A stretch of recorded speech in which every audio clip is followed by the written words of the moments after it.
એક મહત્વપૂર્ણ સમાચાર આવી રહ્યા છે। અમદાવાદના પોશ વિસ્તાર ગણાતા એવા અમરાઈવાડી વિસ્તારમાં મેટ્રો પ્રોજેક્ટનો વિરોધ થઈ રહ્યો છે। મેટ્રો પ્રોજેક્ટના કામના મુદ્દે હોબાળો મચાવવામાં આવ્યો છે। સ્થાનિક વેપારીઓ આ મેટ્રો પ્રોજેક્ટનો વિરોધ કરી રહ્યા છે અને સ્થાનિક વેપારીઓ રોડ પર ઉતરી આવ્યા છે। રોડ પર આડશ મૂકીને વેપારીઓએ આ વિરોધ નોંધાવ્યો છે। મેટ્રો પ્રોજેક્ટ જ્યારથી અમલમાં આવ્યો છે ત્યારથી વિવાદ સપડાયો છે। સંવાદદાતા મનોજ અગ્રવાલ, મનોજ, વધુ એક વખત બૂમ ઉઠી છે અમરાઈવાડી વિસ્તારમાં મેટ્રો પ્રોજેક્ટ અગેન્સ્ટમાં, શું અપડેટ?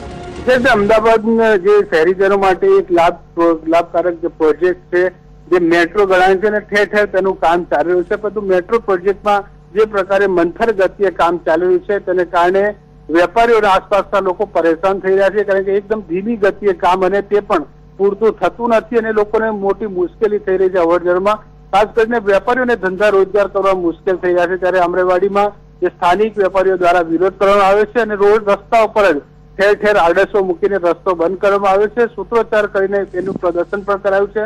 અમરાઈવાડી પોલીસ છે તે ઘટના સ્થળે પહોંચી છે અને સ્થિતિ પર થાળે પાડવા માટે પ્રયત્ન કરી રહી છે।